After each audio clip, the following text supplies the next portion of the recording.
all of that together and standing back and seeing these two camps, both quoting the same scripture, the fact that these criteria are met by the Jewish position and not by the Christian position should tell you this is the authorial intent. See, we have two communities over here, two different faith communities, the Jewish community and the Christian community, and each one has their own spiritual worldview, if you will. And on many core issues, these two worldviews are at odds with each other. They conflict with each other, they contradict each other.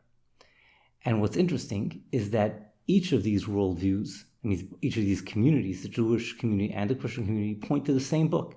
They point to the Jewish scriptures, what the Christians call the Old Testament. And each one of these communities claims that this book is pointing in the direction of their worldview. The author of each one is claiming that the author of the book is leading them and guiding them in their different worldview. And obviously only one of these communities can be reading the book correctly. One of these communities has to be making a mistake. So the classic way of going about this is to take the quotations of every community, of the Jewish community, the Christian community, and read them in context, read them, make sure we got the right translation, and see if the quotation is actually saying what whoever's quoting that particular verse or passage is, if the verse actually says what he claims it says. Now, before I go any further and before I even get to my question, let me pause and clarify or clear up a common misconception. Many people are under the mistaken assumption. They think that the Christian has a selection of verses which support the Christian position. People will say there are 300 plus prophecies that point to the Christian worldview, that somehow support from the Old Testament, from the Jewish scriptures, that would support the church's claims about Jesus. And if you ask them what is the Jewish response to those 300 quotations, they will tell you that they assume that the Jewish people reject the Christian interpretation of those passages. What these people are unaware of is that, and there's the misconception, is that it's not that the Jewish people reject the Christian interpretation. Yes, of course, the Jewish people do reject and believe that the Christian interpretations are inaccurate and not loyal to the text, not translation, not context. But what these people fail to realize is that the Jewish people have a selection of verses from the Old Testament, and actually we're dealing with more than 1,000 verses. And in fact, the first article on my blog is, I give you a list of the 1,000 verses supporting the Jewish position. So the Jew feels that he's getting clear and direct guidance from the author of Scripture to reject the Christian worldview. The Jew doesn't need to answer. It doesn't need to tell you. Again, from the Jewish perspective, there's clear guidance from the author of Scripture to reject the Christian position. And whether he knows the interpretation of the Christian verse or passage is not relevant, because the author of Scripture gives the Jew clear guidance on the issue. So we're standing on the outside, we're looking over here, we have the Jew on the one side presenting his selection of verses to support his position, the Christian on his side with his selection of verses supporting his position. So again, the classic way of doing this, of getting to the bottom of this, would be to analyze those verses and see if they're in fact supporting the position they're meant to support. I propose doing something different, and this is my question. This is the idea of the totality of Scripture. Because again, mathematically, one of these communities must be making a mistake. One of these communities has the wrong approach to Scripture. One of these communities is looking to the author of Scripture for guidance and direction, while the other community is not looking to the author of Scripture for guidance, must be looking somewhere else. Because the author of Scripture is not trying to confuse us. He gave us the book to make things clear for us. So if this is correct, and it should be correct, because mathematically they both can't be right.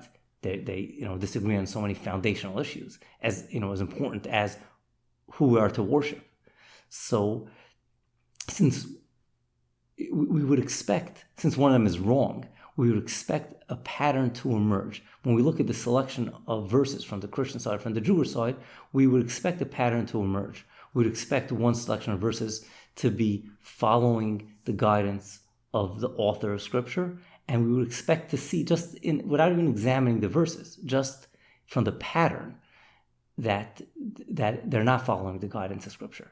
And I will take the example I just used, who we are to worship. That's a core issue, and from the biblical perspective, the most important issue that stands between Judaism and Christianity. So we have a selection of verses on either side of the fence supporting each position. So we'll let Dr. Brown, in his work, in his 5 volumes, he takes Genesis 18 and he places that passage at the center of the discussion. And the Jew would take Deuteronomy 4 and place it at the center of the discussion. Okay, now let's see if we can see something, any pattern. Obvious, very, very clear pattern. Deuteronomy 4 is presented by the author himself as a teaching on this very subject, as not just a teaching, the definitive teaching on the subject of who we are to worship. So the author of Scripture is giving us guidance. Look at this passage. The author of Scripture did nothing didn't use any literary tools at his disposal to point to Genesis 18 and tell you this is a teaching on who you are to worship. If the Christian is going to be looking to Genesis 18, he's not looking to the author of Scripture for guidance to tell him which passage to place at the center of discussion. The Christian is looking at his teachers, at his professors, at his theologians, or at his agenda to decide which passage to put at the center of the discussion. So as it relates to which passages, which passages we should be looking at, the Jew is following the guidance of the author of Scripture and the Christian is not. When it comes to the fullness, the comprehensive nature of the quotation, Deuteronomy 4 gives you the full Jewish teaching on the subject. In other words, Deuteronomy 4 makes it very clear that the Jewish people are supposed to worship the God who revealed himself to them through the Exodus experience and the Sinai revelation. And God also tells us in Deuteronomy 4 what medium he's going to use to preserve that revelation and that message through the generations. And that is, you'll tell it to your children and your children's children, the medium of the living people of the Jewish, the father to son chain, and that medium, that channel is going to preserve the message. So in short, a Jew would say, I worship the God who revealed himself to our ancestors at Sinai. As our ancestors preserved that revelation, it's all there in Deuteronomy 4. The Christian interpretation of Genesis 18 does not give him a complete teaching on the subject. Not only that, even if you take all the Christian teachings, all the Christian quotations from all over Scripture on this subject of who we are to worship, you put them all together, there are still going to be significant gaps. It doesn't tell you how many incarnations of God there could be. It doesn't tell you clearly how to identify an incarnation of God. At no point are we commanded to worship an incarnation of God. So the Christian is not looking to the author of Scripture to fill in the gaps in his theology. He is looking to the Christian teacher to do that. He's looking to Dr. Brown to do that. Again, the same pattern. The Jew is looking to the author of Scripture to fill in the gaps. The Christian is looking to people like Dr. Brown, to his teachers, to his missionaries, to fill in the gaps.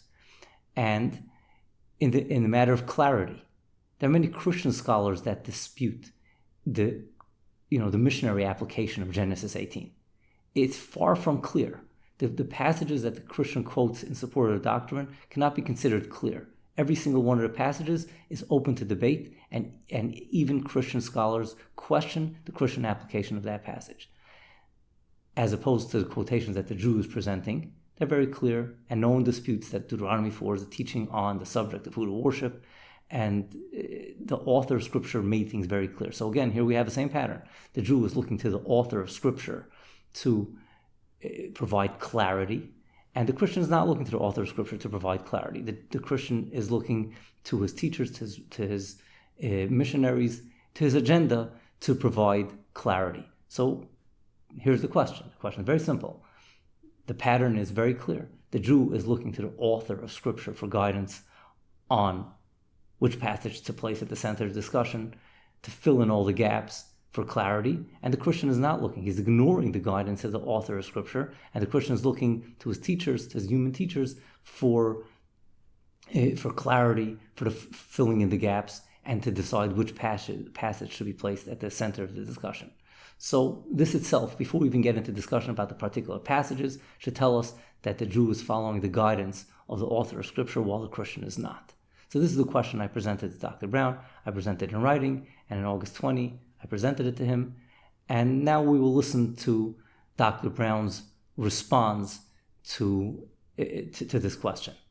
I see on that level as well that what I believe is much more in harmony with the character of God, to actively be working on behalf of the nations in a saving way, whereas the position of Rabbinic Judaism would basically be his work was through Israel, and that he's done nothing actively in a redemptive way for the rest of the world.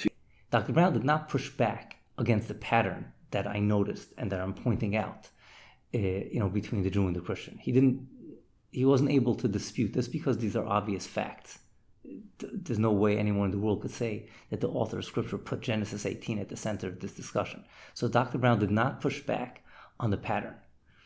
Instead, what he's saying is that there's something deep about the character of God and the very, heart and soul of Scripture that is so deep and so about God blessing the Gentiles that it outweighs the pattern that I pointed out.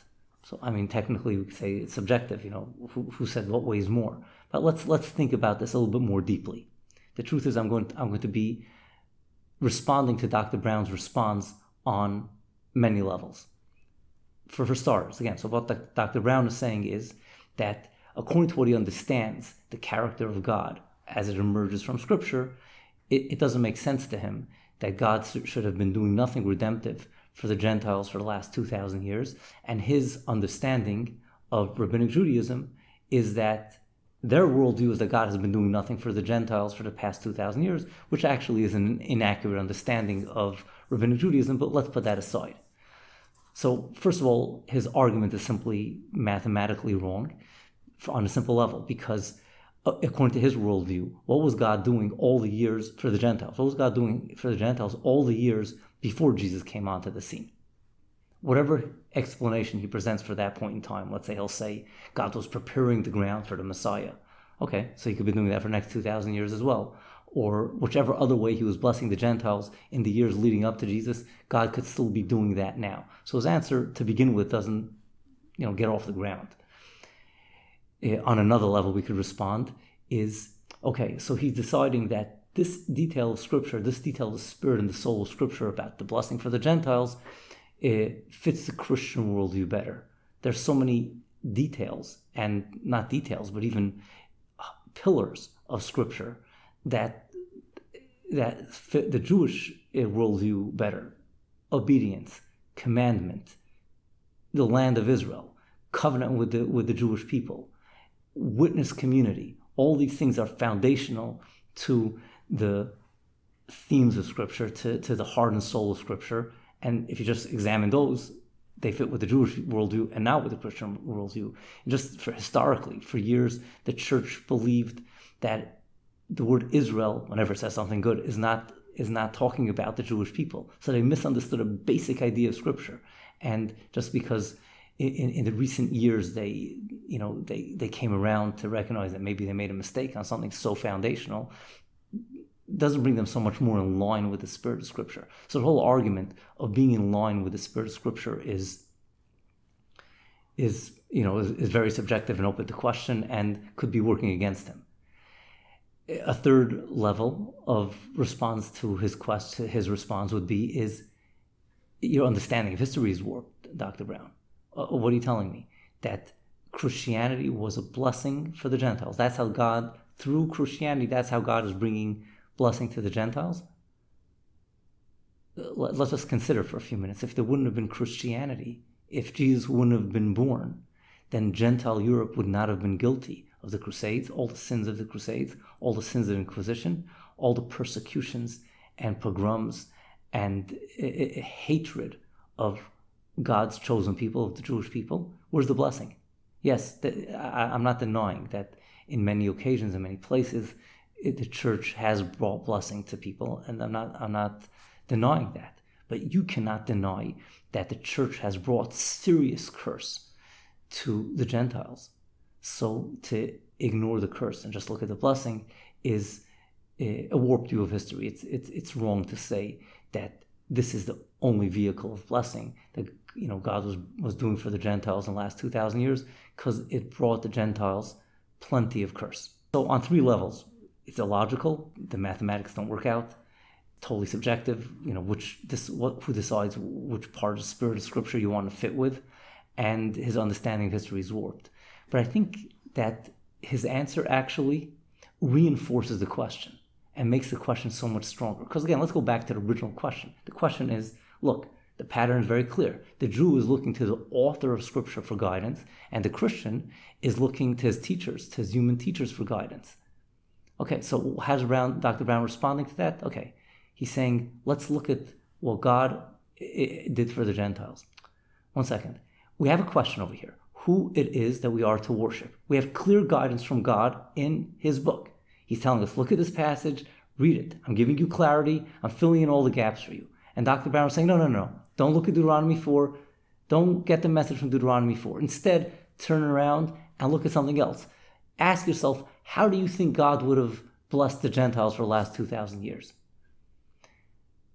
Basically, he is telling us to ignore the guidance that the author of Scripture, he's going to use this question of what God has been doing for the Gentiles for the past 2,000 years, as if this is the answer to the question who we are to worship, when God didn't point to that at all as an answer to that question. So again, Dr. Brown is telling us, ignore the guidance of the author of Scripture and look somewhere else for your answer. So he simply reinforced the question. The Christian teacher is telling you, ignore the guidance of the author of Scripture and look to your human teachers. Another misconception that has to be cleared out of the way. Christian teachers are very fond of telling their flock that the Jewish rabbis don't let the common folk read the Bible for what it is, as if and the implication is that the Christian is letting his people read the Bible for what it is. Yes, the Jewish people have rabbinic tradition, and we take it very seriously.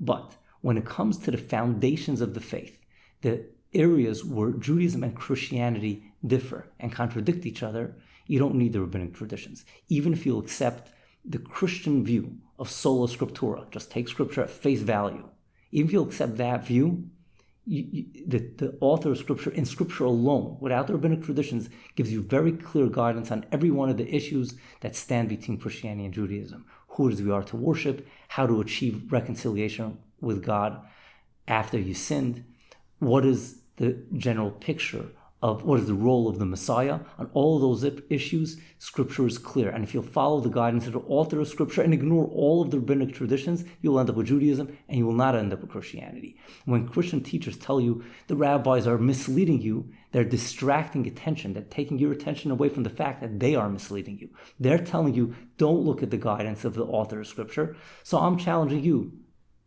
if you're a Christian, ask yourself, which passage did the author of Scripture place at the center of the discussion on the question of who it is we are to worship? Ask yourself and read that passage. Try to absorb the message of the passage. Don't listen to the Jewish rabbis, but don't listen to the Christian missionaries either. Just read the guidance of the author of Scripture, and you will join many, many people who left Christianity, left Jesus behind, and realized that the guidance that God is giving them in the Jewish Scriptures is telling them to turn away from Christianity. That's not the worldview that God is pointing to. Rather, he's pointing to the worldview of Judaism.